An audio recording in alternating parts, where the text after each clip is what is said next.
It takes an arm and a leg for them to go anywhere, basically. Girls and guys that I've both met that drive stick. They do have tea kettles basically everywhere. Make sure you wear your sunscreen because the sun here is no joke.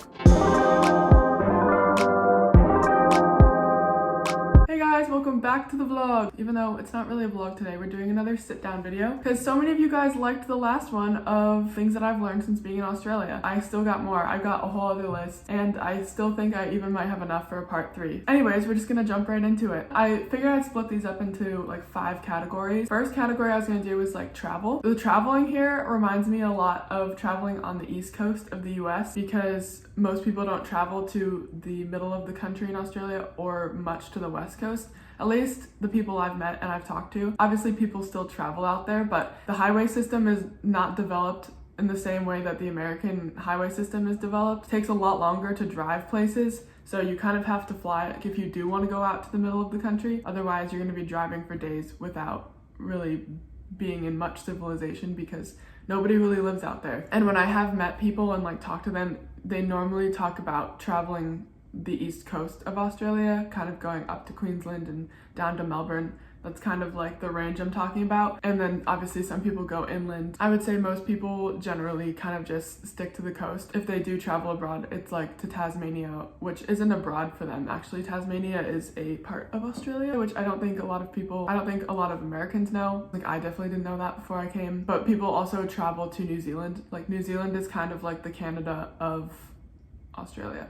Going off of that though, with the traveling abroad, I have noticed that most Australians are not fazed by traveling crazy distances when you go abroad somewhere because it's normal for them. They have to go at least, I think 6 hours gets you to the Pacific Islands, like to Fiji and stuff.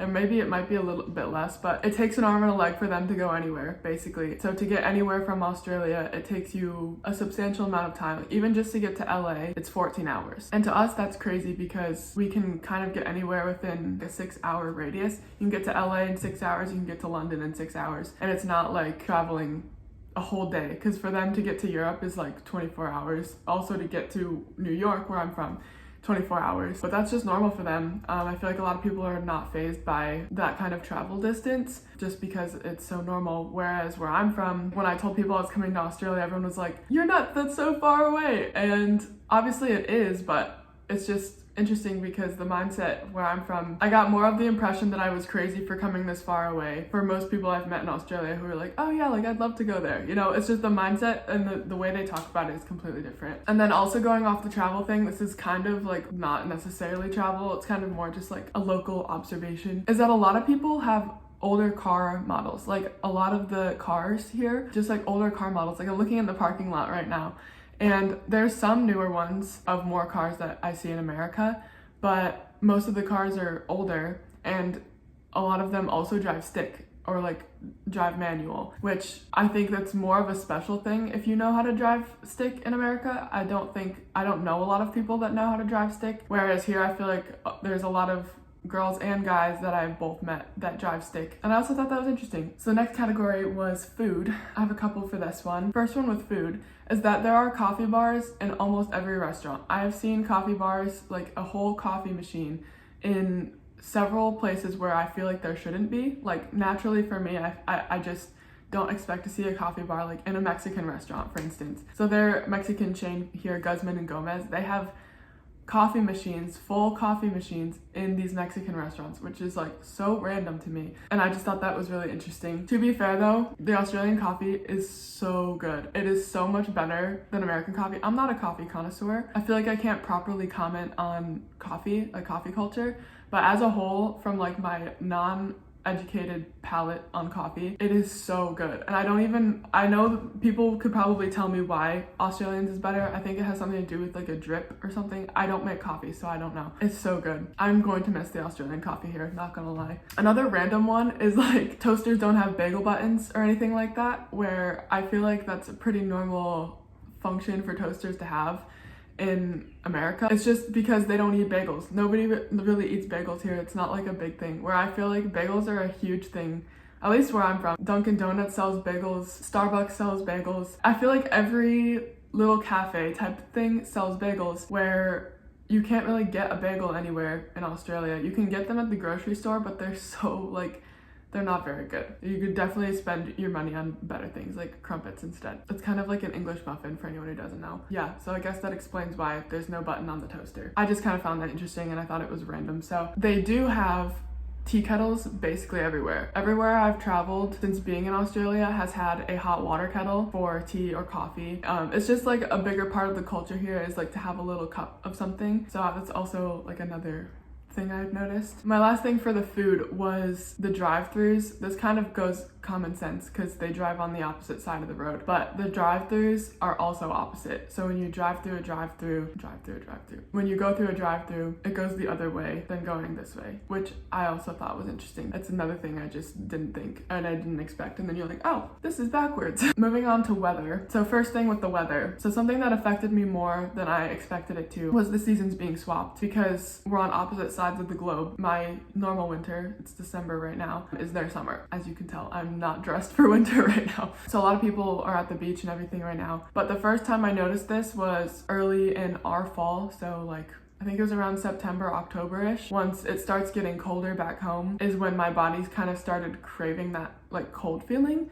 And it's weird because I just didn't expect, I was like, I didn't know what to expect as far as the seasons changing because I know my body naturally, like I've grown up in New York, so I'm used to 4 seasons. I'm used to it being cold and going through that cold, crisp fall feeling and like seeing the leaves change and like doing all those fall things. I caught myself craving that. My body was craving that change more than I expected it to. It just caught me off guard and I was like, oh, this is interesting. I don't know if that happened to other people, if they go abroad to, you know, the opposite side of the world. So like any Australians, if you've been to America during that time, did it feel weird to you? I feel like just going from winter to spring to slight summer, back to winter, back to spring, and back to summer. So like that was what my year looked like. So my body's just kind of like all out of whack with it. It definitely caught me off guard more than I expected it to, but I've gotten used to it now. And now I know when I go home, I'm probably gonna have a rough time because my last day here is supposed to be 100 degrees Fahrenheit, which is 40 degrees Celsius. And then I'm gonna go to 20 degrees, which is below freezing for any of my Celsius people. So then another thing with the weather is the difference between sun and shade is so much more drastic than how it is in New York. Because especially during the summertime, during the days, it's obviously hotter because the sun's out and everything. And then at nighttime, it's cooler. But I noticed here that difference between daytime and nighttime, I noticed was very drastic. Because sometimes it'd be 70 during the day and then it'd drop down pretty low. So, and even just like the difference of standing in the sun versus standing in the shade, even just excluding the fact of what time of day it is, it was like a 10-degree difference because the sun here is so much hotter than the sun in the US. And that's because there's a hole in the ozone layer here. That's why the rates of skin cancer are a lot higher here and people get burned a lot easier here. So sunscreen and sun safety is taught very heavily and very heavily encouraged. Is make sure you wear your sunscreen because the sun here is no joke. All right, and then going into school, because I'm an exchange student, I studied here for my last semester of college and I just did some like free elective credits. I am normally a business economics major, that is like my overall major, but here I just studied some music and photography classes. So it's honestly a great semester, but my experience with that was the class structure is honestly quite a bit different. Instead of having class 2 to 3 times a week, like how most American schools do it, you have class once a week for a longer period of time, say like 3 hours. And they'll usually have a lecture in the morning that you attend for like an hour, hour and a half. And then after that, you'll have a tutorial, or some other day you'll have a tutorial for that class, which is usually more like sit down, working out what you learned. So for instance, for me, my music production class, we would have lecture in the morning about what we were learning about. So if it was about synths, for instance, we would learn about the history of synths and what they've turned into now and how we use them now. And then we'd have a couple hours kind of off to go get lunch, kind of have a break. And then we go back to the building into a different room and we'd sit down and we'd kind of apply what we learned to an Ableton file, and he'd have us do an assignment kind of practicing what we learned and applying it to real world situations. That is how the classes worked for me. I don't know if it's different for more academic classes because I took more creative classes here, so I'm not really sure. But so also what I noticed as being a uni student here was that the professors overall, for me anyways, seemed a lot more chill than the ones in the US. Again, this is just in my experience. My professors back home, they seem to be a lot more hardcore with the way they teach. They seem to be a lot more restrictive about how you're learning. There's not as much flexibility. I think that depends on your professor, depends on the school, depends on you as a student, obviously, but I just noticed overall here, it's a lot more chill and like lax type of approach to teaching than how teachers that I've had in the past are. They tend to be more, okay, we have to meet this deadline, we have to get this class done, we have to get this lecture this week, have to have an exam this week, and it's just very like that kind of mindset, where here it's just like, we didn't get to it this week, we'll get to it next week, it's okay. So that's kind of the mindset shift. It's just a little different, and honestly kind of liked it, obviously, because it's not as rigid and it's kind of more respectful of you as a student rather than seeing you as just like another statistic. And then this is another interesting one that I would be curious to hear about if other people have done this, like in the comments. You guys should let me know, because I was talking to my roommate, this was a while back now. She told me that in high school, everyone goes through an agriculture unit. Everyone watches after cows and chickens as a part of their high school curriculum, and like everyone does this. As apparently everyone in her high school had to take this class because they're trying to get people to go into the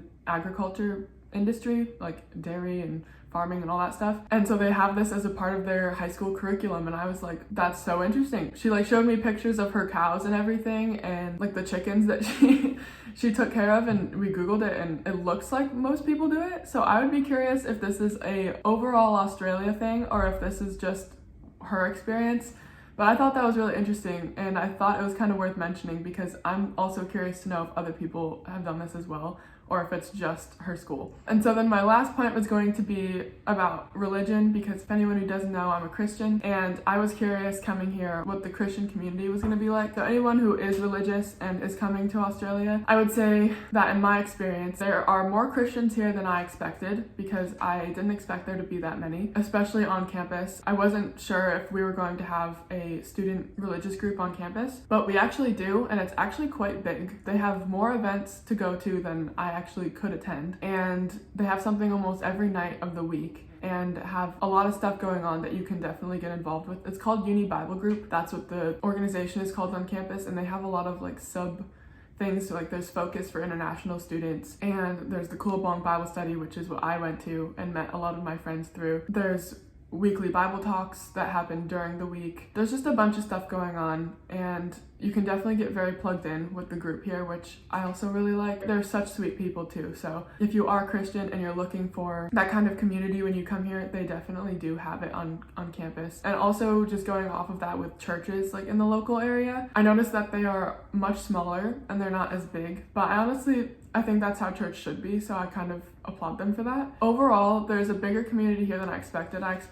And I was a little nervous about my faith and everything coming here, that it was gonna backpedal a bit and that I would have a lot of weight to kind of make sure it was going forward, which everyone obviously does. Like, it's your walk with the Lord, but I was nervous about not having Christian community around me, which is also just as important. But I actually was very blessed and very fortunate to find that. So that's good. Yeah, so those were all the points that I had for this video. I hope these were helpful, and let me know if they shocked you at all or if you found any of them interesting, because I'd be curious to hear your perspectives as well. I really enjoyed reading through the comments on the last one of you guys letting me know a lot of the stuff of what I said, kind of correcting some of the things I said. So I really appreciated that, and I definitely enjoy learning a lot from you guys. So thank you for also helping me, because I obviously want to learn more about you. But anyways, thank you guys for watching this video. I will see you guys in the next one. I am going home in a couple days, so I will not be in Australia much longer, but I'm going back home to New York, and I definitely have some more travel coming up, so stay tuned for that. If you liked the video, let me know.